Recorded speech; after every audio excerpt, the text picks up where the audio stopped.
everyone. This is week 3 of lockdown in Singapore. I am beginning to experience what they call the cabin fever, or in my case, the condo fever. So to get me through this fever, don't worry, I'm not sick. I have my Taiwanese oolong tea with today's episode of Tea Time with Coach Felie. Don't worry guys, I'm fine. Just want to make the light-hearted opening since it really has been a while since I've had meaningful social interaction that is not through a Zoom screen. I'm missing all my friends. I hope you miss me too. But now let's get started with business. Today I am going to talk about systematizing your business. What a big word, systematizing. So when I say systematizing, it doesn't always mean technology. Well, a lot of the times it does, but it doesn't always only mean utilizing technology to make your life easier. Essentially, I want to look at having clear processes. I want to look at what are some of the things that you can do, what are the tools that you can use to make sure that you will have an easier life, so that as the company grows, it will not mean that you will get busier and busier and eventually have no time for yourself or your family. So there are a few areas in business that you would definitely want to look into systematizing. Obviously, different business models, different products or different services will require different kinds of solution. But I'm now just going to talk about the different areas in business that you probably want to look at to make your life easier. The first area is accounting. Now, accounting is a very polarizing area of business. There are some business owners that love doing the accounts for their business, right? They love tracking the numbers, their margins, their profits and losses, and there are business owners that absolutely hate it. There are business owners who will respond very quickly when it is about everything else, but when it comes to checking their numbers and their books, it's gonna take them a while because they just do not like doing it. It drains their energy.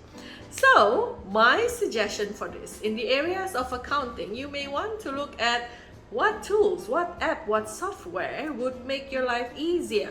Now, obviously, if you are the kind of business that doesn't really have a lot of number of transactions, maybe it's not such a great importance. It's not the top priority for you to look at this area. But if, let's say, every single month you have many different transactions, a lot of sales, a lot of expenses, money coming in and out, definitely you do not want to do this by hand. Either you find a reliable outsourced partner, which is what I did, to take care of that for you. But even when you have a reliable outsourced partner, it is always useful for you to have clarity on your numbers, your profit loss, your balance sheet, your list of invoices that are still outstanding, your payables, your receivables. And to do this, oftentimes it will make it easier when you have an app or a software. So I personally use this app called Wave Apps. I know quite a number of clients using softwares like Xero, Zoho Books, QuickBooks. There's so many other software out there, and some with different features and different kind of pricing. There's some government funding available for some of them. So my suggestion, if you are now starting to feel like you are losing track of the numbers, or you can't just take a few clicks for you to get into these numbers, which then does not allow you to make quick business decisions when you have to, please look into what you can use to systematize these things. So that's the first area, which is accounting. The second area is sales. Now you may ask me, Phil, what do you mean by systematizing sales? Well, number one, do you have a clearly defined sales process? And again, in some businesses, let's say you are selling beauty products, it's just as simple as someone clicking online to buy from your e-commerce shop, and voila, that's a sales transaction done, and you just need to deliver the order. In some cases, let's take a B2B kind of business where you are selling service to another company, and it takes a lot of due diligence before you can even churn out a proposal. All the more you have to have clearly defined steps. Maybe for some company, it will start with your first discovery call, your initial meeting, finding out a bit more about the requirements of the client. And then what next? Maybe the next thing will be on proposal discussion, right? So where you run through the proposal that you have come up with them, and then the final one is to really have the amended proposal presented and seal the deal. And then payment is done, and after the payment, what is the after sales follow-up process?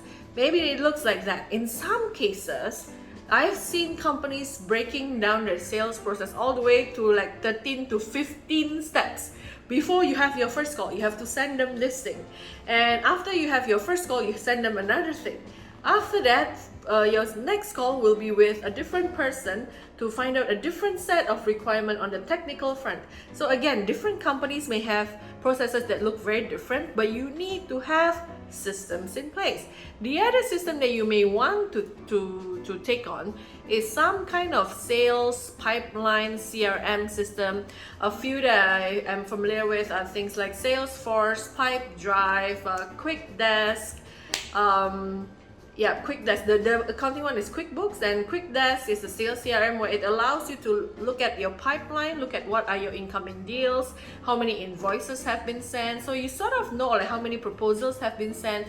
So you sort of know how much money will potentially be coming every single month. And this will help you manage your cash flow a lot better because you have clarity again on the incoming as well as how much is really being pursued right now. And this will also help you make very good decision on whether you need to invest a little bit more effort in your marketing, because then you will know how many leads are being followed up on. Now, if you don't have any visibility on this, or worse, you don't even have a client list or a prospect list, maybe it's time to get started. So that is sales. Now, what drives sales is marketing, right? So marketing definitely need to be systematized. It cannot be random, or rather if you do it randomly, it may not be as effective. So again, systematizing your marketing, whether you have regular campaigns going on. In some companies, a marketing looks like a social media campaign. In some other marketing, it is a series of steps which are created like sales funnel, where they may start with email drip. After email drip, it leads to an event or a webinar. After the webinar, it leads to a one-to-one discovery call. And there are so many different things. But again, different companies will use different kind of marketing strategy. For example, recently, besides social media, social media on Instagram, one thing that I've been using a lot is in fact LinkedIn. And I have been trying to do my networking, because obviously I can't network face to face. I've been trying to do my networking online on LinkedIn, and it has been wonderful because I am meeting people that I would otherwise never have met or never have gotten connected to. So again, what are the systems that need to be in place? Instead of doing randomly, do you need to have schedules going on? Do you need to have posts on your social media to be scheduled using systems? Things like later.com, things like Hootsuite. Again, there's so many. The beauty about doing business right now, guys, is there's so many options available to help make your life easier by, again, systematizing all these areas. Now, so that's the third area, which is marketing. So you have accounting, which is sort of the outcome, all the numbers. And then you have sales that leads to that accounting process. Then you have marketing that leads to sales. And obviously now, what needs to be marketed? Then in some cases, this is going to be the whole inventory management, for example. So if you are just reselling products or producing your own product, it will look different. But again, what is your inventory management looking like if you are a business selling products? If you are a business selling services, then probably it would be about crafting that pitch, or sourcing for different kinds of services that you can provide.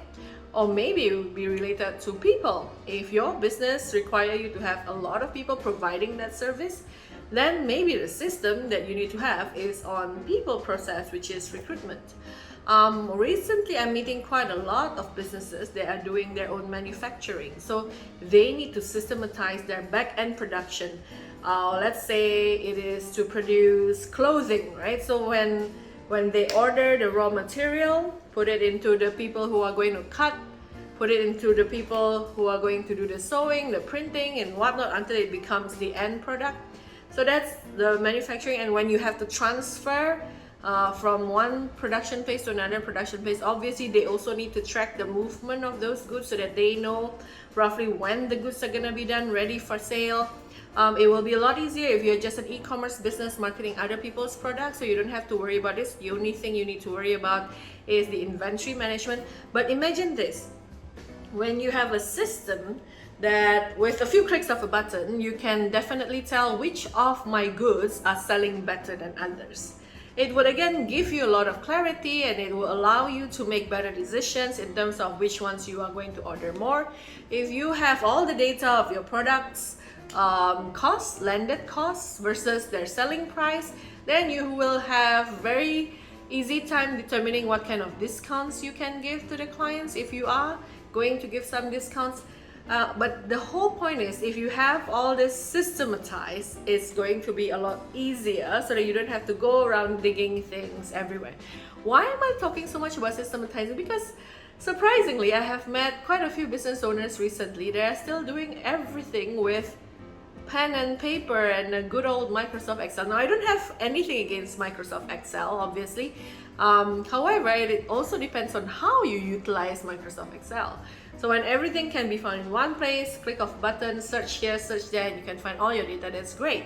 However, I'm now starting to have burning passion to help businesses who need help with their systematization, because I see some business owners who, when I ask, so how many clients and prospects do you have? They don't know. So who are your top contributors for this? What is your total revenue for last year? They will only know when their accountant tells them, because it is time to file their tax. And when you don't have clarity again on the numbers and the processes, it's very difficult to make good decisions. This is when people produce the wrong amount of inventory or order the wrong amount of inventory. This is when people run into cash flow problem. This is when people find that their marketing is very messy, resulting in inconsistent sales. So all these things are what I'm trying to help you avoid. So if you do know businesses that need help with this, I would love to talk to those people. It's not gonna be a pretty conversation, but it will be good for them. Something like a medicine.